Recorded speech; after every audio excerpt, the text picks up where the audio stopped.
ꯄꯥꯎꯆꯦꯗ ꯌꯨꯝꯐꯝ ꯑꯣꯏꯕ ꯃꯔꯨꯑꯣꯏꯕ ꯄꯥꯎ ꯈꯔ ꯑꯞꯗꯦꯠ ꯇꯧꯖꯔꯤ꯫ ꯁ꯭ꯀꯨꯜ ꯐꯒꯠꯍꯟꯁꯤ ꯃꯤꯁꯟꯗ ꯆꯜꯍꯧꯗ꯭ꯔꯕ ꯂꯩꯉꯥꯛꯀꯤ ꯁ꯭ꯀꯨꯜꯁꯤꯡ ꯐꯒꯠꯅꯕ ꯀꯟꯅ ꯍꯣꯠꯅꯔꯤ ꯃꯤꯅꯤꯁꯇꯔ ꯕꯁꯟꯇꯀꯨꯃꯥꯔ꯫ ꯁ꯭ꯀꯨꯜ ꯐꯒꯠꯍꯟꯁꯤ ꯃꯤꯁꯟꯗ ꯆꯜꯍꯧꯗ꯭ꯔꯕ ꯂꯝꯗꯝ ꯑꯁꯤꯒꯤ ꯁ꯭ꯀꯨꯜꯁꯤꯡꯗꯁꯨ ꯂꯩꯉꯥꯛꯅ ꯁꯦꯝꯒꯠꯅꯕ ꯍꯣꯠꯅꯔꯤ ꯍꯥꯏꯅ ꯏꯖꯨꯀꯦꯁꯟ ꯃꯤꯅꯤꯁꯇꯔ ꯊꯧꯅꯥꯎꯖꯝ ꯕꯁꯟꯇꯀꯨꯃꯥꯔꯅ ꯐꯣꯡꯗꯣꯛꯈ꯭ꯔꯦ꯫ ꯉꯁꯤ ꯂꯩꯕꯥꯛ ꯁꯤꯟꯕ ꯊꯨꯡꯅ ꯗꯥꯛꯇꯔ ꯔꯥꯙꯥꯀ꯭ꯔꯤꯁꯅꯟꯒꯤ ꯃꯄꯣꯛ ꯅꯨꯃꯤꯠ ꯑꯁꯤꯕꯨ ꯇꯤꯆꯔꯁ ꯗꯦ ꯑꯣꯖꯥꯒꯤ ꯅꯨꯃꯤꯠ ꯍꯥꯏꯅ ꯄꯥꯂꯟ ꯇꯧꯕꯒꯨꯝ ꯁ꯭ꯇꯦꯠ ꯑꯁꯤꯒꯤ ꯑꯣꯏꯅꯁꯨ ꯏꯖꯨꯀꯦꯁꯟ ꯗꯤꯄꯥꯔꯠꯃꯦꯟꯠꯅ ꯁꯤꯟꯗꯨꯅ ꯄꯦꯂꯦꯁ ꯀꯝꯄꯥꯎꯟꯗ ꯂꯩꯕ Manipur state film development society MSFDFꯀꯤ ꯑꯣꯗꯤꯇꯣꯔꯤꯌꯝ ꯍꯣꯜꯗ ꯄꯥꯡꯊꯣꯛꯈ꯭ꯔꯦ꯫ ꯊꯧꯔꯝ ꯑꯗꯨꯗ education minister Thounaojam Basantakumar, education commissioner 𝗧𝗛𝗢𝗢𝗞𝗡𝗘, university and higher ꯏꯖꯨꯀꯦꯁꯟꯒꯤ ꯗꯥꯏꯔꯦꯛꯇꯔ ꯔꯪꯒꯤꯇꯥꯕꯂꯤ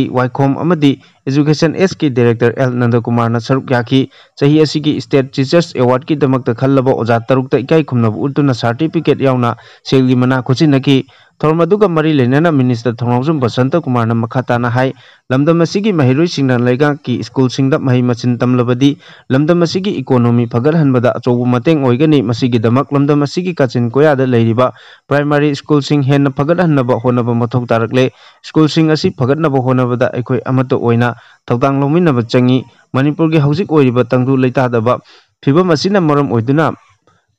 ꯃꯍꯩꯔꯣꯏ ꯀꯌꯥ ꯃꯍꯩ ꯃꯁꯤꯡ ꯇꯝꯕꯗ ꯈꯨꯗꯣꯡꯆꯥꯅꯕꯒꯤꯗꯃꯛ ꯂꯩꯉꯥꯛꯅ ꯄꯥꯏꯈꯠꯄ ꯌꯥꯕ ꯊꯕꯛꯁꯤꯡ ꯄꯥꯏꯈꯠꯂꯤ꯫ ꯂꯣꯏꯅꯅ ꯀꯣꯂꯦꯖ ꯑꯣꯖꯥꯁꯤꯡꯒꯤ ꯄ꯭ꯔꯣꯃꯣꯁꯟꯒꯤ ꯗ꯭ꯌꯨ ꯂꯩꯔꯤꯕ ꯑꯁꯤꯁꯨ ꯑꯊꯨꯕ ꯃꯇꯝꯗ ꯂꯣꯏꯁꯤꯟꯅꯕ ꯍꯣꯠꯅꯔꯒꯅꯤ꯫ ꯍꯧꯈꯤꯕ ꯆꯍꯤ ꯈꯔꯗ ꯏꯖꯨꯀꯦꯁꯟ ꯗꯤꯄꯥꯔꯠꯃꯦꯟꯠꯅ ꯑꯋꯥꯕ ꯀꯌꯥ ꯃꯥꯌꯣꯛꯅꯗꯨꯅ ꯂꯥꯛꯂꯕꯁꯨ ꯉꯁꯤꯗꯤ ꯑꯐꯕ ꯊꯕꯛ ꯀꯌꯥ ꯄꯥꯏꯈꯠꯇꯨꯅ ꯏꯖꯨꯀꯦꯁꯟꯕꯨ ꯑꯐꯕ ꯃꯥꯏꯀꯩꯗ ꯄꯨꯔꯛꯄꯗ ꯍꯦꯟꯅ ꯈꯨꯃꯥꯡ ꯆꯥꯎꯁꯤꯜꯂꯛꯂꯤ ꯍꯥꯏꯈꯤ꯫ ꯊꯧꯔꯝ ꯑꯗꯨꯒꯤ ꯁꯔꯨꯛ ꯑꯃ ꯑꯣꯏꯅ ꯆꯍꯤ ꯑꯁꯤꯗꯒꯤ ꯍꯧꯅ ꯍꯥꯌꯔ ꯏꯖꯨꯀꯦꯁꯟ ꯏꯟꯁꯇꯤꯇ꯭ꯌꯨꯠꯇ ꯄꯤꯒꯗꯕ chief minister's awards for education excellence 2024ꯁꯨ ꯍꯧꯗꯣꯛꯈꯤ꯫ ꯉꯁꯤ ꯍꯧꯗꯣꯛꯈꯤꯕ ꯑꯦꯋꯥꯔꯗ ꯑꯁꯤꯒꯤ ꯈꯟꯒꯠꯂꯕ ꯀꯣꯂꯦꯖ 9ꯗ ꯑꯦꯋꯥꯔꯗ ꯑꯗꯨ ꯈꯨꯠꯁꯤꯟꯅꯈꯤ꯫ ꯃꯈꯥ ꯇꯥꯔꯛꯄ ꯄꯥꯎꯗ ꯅꯦꯁꯅꯦꯜ ꯇꯤꯆꯔꯁ ꯑꯦꯋꯥꯔꯗꯀꯤ ꯈꯜꯂꯛꯂꯦ꯫ ꯏꯝꯐꯥꯜ ꯋꯦꯁꯀꯤ ꯁꯒꯣꯜꯕꯟꯗ ꯂꯩꯕ ꯁꯒꯣꯜꯕꯟ ꯔꯤꯁꯤ ꯁ꯭ꯀꯨꯜ ꯑꯄꯔ ꯄ꯭ꯔꯥꯏꯃꯥꯔꯤ ꯁ꯭ꯀꯨꯜꯗ ꯑꯣꯖꯥ ꯑꯣꯏꯔꯤꯕꯤ ꯅꯟꯗꯤꯇꯥ ꯆꯣꯡꯊꯥꯝꯗ ꯆꯍꯤ ꯑꯁꯤꯒꯤ ꯅꯦꯁꯅꯦꯜ ꯇꯤꯆꯔꯁ ꯑꯦꯋꯥꯔꯗ 2024ꯒꯤ ꯈꯜꯂꯛꯄꯗ ꯌꯥꯎꯔꯛꯂꯦ꯫ PIBꯅ ꯊꯥꯗꯣꯔꯛꯄ ꯆꯦꯔꯣꯜ ꯑꯃꯒꯤ ꯃꯇꯨꯡ ꯏꯟꯅ ꯅꯦꯁꯅꯦꯜ ꯇꯤꯆꯔꯁ ꯑꯦꯋꯥꯔꯗ ꯑꯁꯤ ꯂꯩꯕꯥꯛ ꯑꯁꯤꯗ ꯂꯩꯔꯤꯕ ꯑꯣꯖꯥꯒꯤ ꯁꯤꯟꯐꯝꯗ ꯂꯩꯔꯤꯕ ꯃꯤꯑꯣꯏꯁꯤꯡꯅ ꯃꯈꯣꯏꯅ ꯁꯤꯟꯐꯝ ꯑꯁꯤꯗ ꯀꯠꯊꯣꯛꯄ ꯑꯃꯗꯤ ꯃꯍꯩꯔꯣꯏꯁꯤꯡꯒꯤ ꯑꯐꯕ ꯃꯍꯩ ꯃꯁꯤꯡ ꯍꯦꯟꯒꯠꯍꯟꯕꯗ ꯅꯠꯇꯅ ꯃꯈꯣꯏꯒꯤ ꯄꯨꯟꯁꯤ ꯃꯍꯤꯡꯗ ꯆꯥꯎꯈꯠꯅꯕ ꯍꯣꯠꯅꯔꯤꯕ ꯑꯗꯨꯕꯨ ꯁꯤꯡꯊꯥꯗꯨꯅ ꯏꯀꯥꯏ ꯈꯨꯝꯅꯕ ꯎꯠꯄ ꯑꯣꯏꯅ ꯑꯦꯋꯥꯔꯗ ꯑꯁꯤ ꯄꯤꯕꯅꯤ꯫ ꯑꯦꯋꯥꯔꯗ ꯑꯁꯤ ꯄꯤꯗꯨꯅ ꯏꯀꯥꯏ ꯈꯨꯝꯅꯅꯕ ꯂꯩꯕꯥꯛ ꯑꯁꯤꯗꯒꯤ ꯈꯟꯒꯠꯂꯕ ꯑꯣꯖꯥ 50ꯒꯤ ꯃꯅꯨꯡꯗ ꯅꯟꯗꯤꯇꯥ ꯆꯣꯡꯊꯥꯝꯁꯨ ꯌꯥꯎꯔꯛꯄꯅꯤ꯫ ꯑꯦꯋꯥꯔꯗ ꯑꯁꯤ ꯏꯟꯗꯤꯌꯥꯒꯤ ꯄ꯭ꯔꯦꯁꯤꯗꯦꯟꯠ ꯗ꯭ꯔꯧꯄꯗꯤ ꯃꯨꯔꯃꯨꯅ ꯅ꯭ꯌꯨ ꯗꯤꯜꯂꯤꯗ ꯂꯩꯕ ꯕꯤꯒ꯭ꯌꯥꯟ ꯚꯥꯕꯟꯗ ꯄꯥꯡꯊꯣꯛꯄ ꯊꯧꯔꯝ ꯑꯃꯗ ꯈꯨꯠꯁꯤꯟꯅꯔꯒꯅꯤ꯫ ꯑꯃꯔꯣꯝꯗ ꯇꯥꯛꯌꯦꯜꯗ ꯂꯩꯕ ꯃꯣꯗꯦꯜ ꯍꯥꯌꯔ ꯁꯦꯀꯦꯟꯗꯔꯤ ꯁ꯭ꯀꯨꯜꯒꯤ ꯅꯟ ꯇꯤꯆꯤꯡ ꯁ꯭ꯇꯥꯐ ꯑꯃꯗꯤ ꯃꯍꯩꯔꯣꯏꯁꯤꯡꯅ ꯁ꯭ꯀꯨꯜ ꯑꯁꯤꯒꯤ ꯄ꯭ꯔꯤꯟꯁꯤꯄꯥꯜ ꯑꯣꯏꯔꯤꯕ ꯄꯤ. ꯅꯤꯄꯦꯟꯗ꯭ꯔꯣꯅ ꯃꯅꯤꯄꯨꯔ ꯂꯩꯉꯥꯛꯀꯤ ꯏꯖꯨꯀꯦꯁꯟ ꯑꯦꯁ ꯗꯤꯄꯥꯔꯠꯃꯦꯟꯠꯅ ꯄꯤꯕ ꯁ꯭ꯇꯦꯠ ꯑꯁꯤꯒꯤ ꯕꯦꯁꯠ ꯇꯤꯆꯔꯁ ꯑꯦꯋꯥꯔꯗ ꯄꯤꯔꯛꯄꯗ ꯅꯨꯡꯉꯥꯏꯕ ꯐꯣꯡꯗꯣꯔꯛꯂꯤ꯫ ꯃꯈꯥ ꯇꯥꯔꯛꯄ ꯄꯥꯎꯗ ꯐꯨꯔꯨꯞ ꯑꯁꯤꯕꯨ ꯀꯟꯖꯅꯕ ꯃꯤꯑꯣꯏ 10ꯅ ꯁꯥꯕ ꯀꯥꯡꯕꯨ ꯑꯃ ꯗꯦꯜꯂꯤꯗ ꯆꯠꯂꯒꯅꯤ꯫ MMTU ꯃꯤꯇꯩꯕꯨ ꯇ꯭ꯔꯥꯏꯕ ꯌꯨꯅꯤꯌꯟ ꯃꯩꯇꯩꯕꯨ ꯏꯟꯗꯤꯌꯟ ꯀꯟꯁꯇꯤꯇ꯭ꯌꯨꯁꯟꯒꯤ ꯁꯦꯗꯨꯜ ꯂꯤꯁꯠꯇ ꯆꯜꯍꯟꯗꯨꯅ ꯐꯨꯔꯨꯞ ꯑꯁꯤꯕꯨ ꯃꯁꯥ ꯀꯟꯖꯅꯕꯒꯤꯗꯃꯛꯇ ꯏꯟꯗꯤꯌꯥ ꯂꯩꯉꯥꯛꯀꯤ ꯂꯨꯆꯤꯡꯕꯁꯤꯡ ꯂꯣꯏꯅꯅ ꯇꯣꯉꯥꯟ ꯇꯣꯉꯥꯟꯕ ꯐꯨꯔꯨꯞ ꯀꯥꯡꯂꯨꯞꯀꯤ ꯙꯔꯃ ꯂꯥꯏꯅꯤꯡ ꯂꯨꯆꯤꯡꯕꯁꯤꯡꯒ ꯎꯅꯗꯨꯅ ꯏꯍꯧ ꯈꯣꯡꯖꯪ ꯑꯁꯤꯕꯨ ꯁꯧꯒꯠꯄꯤꯅꯕ ꯑꯃꯗꯤ ꯌꯥꯎꯁꯤꯟꯕꯤꯅꯕꯒꯤꯗꯃꯛꯇ ꯃꯤꯑꯣꯏ 10ꯅ ꯁꯥꯕ ꯀꯥꯡꯕꯨ ꯑꯃ ꯑꯊꯨꯕ ꯃꯇꯝꯗ ꯆꯠꯅꯅꯕ ꯁꯦꯝ ꯁꯥꯕ ꯂꯣꯏꯔꯦ꯫ ꯃꯩꯇꯩ ꯇ꯭ꯔꯥꯏꯕ ꯌꯨꯅꯤꯌꯟꯒꯤ ꯁꯦꯀ꯭ꯔꯦꯇꯔꯤꯅ ꯈꯨꯌꯦꯛ ꯄꯤꯗꯨꯅ ꯊꯥꯗꯣꯔꯛꯄ ꯆꯦꯔꯣꯜ ꯑꯃꯅ ꯈꯣꯡꯆꯠ ꯑꯁꯤꯗ ꯃꯩꯇꯩꯁꯤꯡꯒꯤ ꯍꯧꯖꯤꯛ ꯑꯣꯏꯔꯤꯕ ꯖꯤꯑꯣꯄꯣꯂꯤꯇꯤꯛꯁ ꯑꯃꯗꯤ ꯃꯇꯝ ꯈꯔꯒꯤ ꯃꯇꯨꯡꯗ ꯑꯣꯏꯔꯛꯀꯗꯧꯔꯤꯕ ꯁꯛꯇꯝ ꯀꯌꯥꯕꯨ ꯃꯌꯦꯛ ꯁꯦꯡꯅ ꯈꯪꯍꯜꯂꯒꯅꯤ꯫ ꯂꯣꯏꯅꯅ ꯂꯝꯗꯝ ꯑꯁꯤꯗ ꯌꯦꯜꯍꯧꯃꯤ ꯅꯠꯇꯕ ꯏꯜꯂꯤꯒꯦꯜ ꯃꯥꯏꯒ꯭ꯔꯦꯟꯠꯁꯤꯡꯅ ST ꯂꯤꯁꯠ ꯑꯃꯗꯤ ꯚꯣꯇꯔ ꯂꯤꯁꯠꯇ ꯂꯥꯟꯅ ꯍꯥꯞꯆꯤꯟꯗꯨꯅ ꯌꯦꯜꯍꯧ ꯐꯨꯔꯨꯞꯁꯤꯡꯗ ꯁꯤꯡꯅꯔꯛꯂꯤꯕ ꯆꯩꯊꯦꯡꯁꯤꯡ ꯂꯣꯏꯅꯅ ꯃꯩꯇꯩꯁꯤꯡꯒꯤ ꯃꯔꯛꯇ ꯂꯥꯟꯗꯥ ꯆꯠꯊꯔꯛꯇꯨꯅ ꯂꯩꯕꯥꯛ ꯊꯨꯒꯥꯏꯅꯕ ꯆꯪꯁꯤꯜꯂꯛꯂꯤꯕ ꯈꯣꯡꯊꯥꯡꯁꯤꯡ ꯑꯁꯤꯒꯤ ꯃꯇꯥꯡꯗ ꯃꯤꯍꯨꯠ ꯀꯥꯡꯕꯨ ꯑꯁꯤꯅ ꯃꯌꯦꯛ ꯁꯦꯡꯅ ꯄꯥꯎꯗꯝꯗꯨꯅ ꯈꯪꯍꯜꯂꯧꯒꯅꯤ ꯍꯥꯏꯔꯤ꯫ ꯆꯦꯔꯣꯜ ꯑꯁꯤꯅ ꯍꯥꯏ ꯌꯨꯅꯤꯌꯟ ꯑꯣꯐ ꯁ꯭ꯇꯦꯠꯇ ꯄꯨꯟꯁꯤꯟꯗꯨꯅ ꯊꯝꯕꯤꯈ꯭ꯔꯕ ꯃꯩꯇꯩꯁꯤꯡꯒꯤ ꯍꯧꯖꯤꯛ ꯑꯣꯏꯔꯛꯂꯤꯕ ꯐꯨꯔꯨꯞ ꯑꯁꯤꯒꯤ ꯖꯤꯑꯣꯄꯣꯂꯤꯇꯤꯛꯁ ꯑꯁꯤꯒꯤ ꯌꯦꯡꯂꯒ ꯑꯩꯈꯣꯏꯅ ꯏꯁꯥ ꯀꯟꯖꯅꯕ ꯑꯃꯠꯇ ꯉꯥꯏꯔꯕ ꯂꯝꯕꯤꯗꯤ ꯃꯩꯇꯩꯁꯤꯡꯅ ST ꯂꯤꯁꯠꯇ ꯆꯟꯗꯨꯅ ꯀꯟꯁꯇꯤꯇ꯭ꯌꯨꯁꯟꯒꯤ ꯉꯥꯛꯂꯧ ꯄꯤꯕ ꯍꯥꯏꯕꯁꯤ ꯅꯠꯇꯅ ꯑꯇꯣꯞꯄ ꯂꯝꯕꯤ ꯑꯃꯠꯇ ꯂꯩꯇꯦ꯫ ꯑꯁꯤꯒꯨꯝꯕ ꯂꯨꯔꯕ ꯇꯥꯟꯐꯝ ꯑꯁꯤꯗ ꯃꯅꯤꯄꯨꯔ ꯂꯩꯉꯥꯛꯅ ꯆꯥꯎꯅ ꯅꯥꯊꯩꯗꯨꯅ ꯂꯩꯔꯤ꯫ ꯃꯔꯤ ꯃꯈꯣꯡ ꯁꯝꯅꯗꯕ ꯋꯥꯐꯝ ꯀꯌꯥ ꯄꯨꯊꯣꯛꯇꯨꯅ ꯏꯍꯧ ꯑꯁꯤꯕꯨ ꯂꯥꯟꯅ ꯎꯍꯟꯅꯕ ꯍꯣꯠꯅꯔꯤ꯫ ꯃꯅꯤꯄꯨꯔꯒꯤ ꯆꯤꯐ ꯃꯤꯅꯤꯁꯇꯔꯅ ꯍꯧꯖꯤꯛ ꯃꯩꯇꯩꯁꯤꯡꯒꯤ ꯃꯊꯛꯇ ꯀꯨꯀꯤꯁꯤꯡꯅ ꯂꯥꯟꯗꯥꯔꯛꯂꯤꯕ ꯑꯁꯤꯒꯤ ꯃꯇꯥꯡꯗ ꯇꯣꯉꯥꯟ ꯇꯣꯉꯥꯟꯕ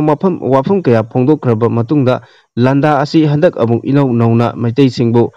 ST ꯂꯤꯁꯠꯇ ꯆꯟꯅꯕꯒꯤ ꯃꯅꯤꯄꯨꯔ ꯍꯥꯏ ꯀꯣꯔꯠ ꯔꯨꯂꯤꯡ ꯑꯃꯅ ꯊꯣꯛꯍꯜꯂꯛꯄꯅꯤ ꯍꯥꯏꯅ PTIꯅ ꯂꯧꯕ वीडियो इंटरव्यू अमदा अमुक फोंदोखिबा वाफम असी यामना लाइबक थीबने हौजिक मैतैसिंगना एसटी लिस्टता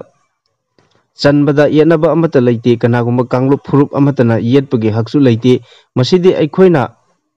अखोइगी बर्थ राइट नि सेक्शन खरदगी मैतैना एसटी लिस्टता चनबगी मतंगदा यानिंगदबगी मोड खरा फोंदोखिबा लैख्रबसु मधु कुपना थिजिलुबा मतमदा कनागुम्बा पॉलिटिशियन खरना लाना लमजिंगदुना इंसिलगा तौखिबा ngakta ओइरमखि मैतैगी एसटी इशू असिबु पावर पॉलिटिक्स अमदी वोट बैंक की राजनीति की ngaurga लैबा शक्ति सिंगना फुरुप असिबु खोंगाउनरगा नांथैदुना लाखिबनी हाइरी मका तारकपा अतोपा पाउदा आनंदी मिसिगी मायोक्ता सेमखिबा जेएसी ना वाकत मिपम फमदुना यानिंगदबा फोंदोखरे खुंद्राकपम निंगोल लाइश्रम ओंबी आनंदी मपुरोइबा लाइश्रम बिजुई क्वाकैथेल लाइश्रम लैकाइगी मिसिगी मतांगदा सेमखिबा जेएसी ना सिंदुना मिसि असिबु यानिंगदबा फोंदोक्तुना वाकत मिपम चथग्रे वाकत मिपम अदुदा माइकै अदोंगी इमाई बेल कया यावना मैरा पाइबी कयासु सरुक याखी मिसि असि हौकिबा सेप्टेम्बर 2 दा नुपा मयुम ओइरिबा क्वाकैथेल लाइश्रम लैकाइदा थोकिबनी लैकिद्रबी आनंदी हैनोबोक्तगी क्वाकैथेल लाइश्रम लैकाइदा लैबा लाइश्रम बिजोइगा युम्बान पुंसीदा खोंगदादुना मचा लैरे हाइरी हैनोबोक्ता ngasi चथकिबा वाकत मिफम अदुदा लैकिद्रबी आनंदीगी अपोक्पा अमदी मनेना मचागी मिसि असि चिंगनबगा लोइनाना पेंदबा कया फोंदोरकी मचानुपीना थौरी यानबा चंखिबा मतमदा इमुंगी मी लैना करिगिदमक्ता थौरी यानदनबा खामदबनो अमदी कन्नबा होनद्रिबनो बाथरूमदगी टावेल यानबा पिख्रबा बारदा करमना थौरी यानगदोरिबनो थौदोक अदु नुमिदांगी पुंग 3 मखाइदा थोकलगा करिगिदमक्ता मैखोइना पाउ पिरकपना नुमिदांग पुंग 4 मखाइदा पिरकपनो हॉस्पिटल आनंदीगी मचानुपीदा हंगबदा युमदगी मिहुल फंगलक्त्रे मरी तिंगथोकलगा लैरमले हाइना पाउखुम पिरखी मतम अदुदा करिगिदमक्ता मखोइना पाउ पिबिरक्तबनो पुलिस यावना असिबा मसा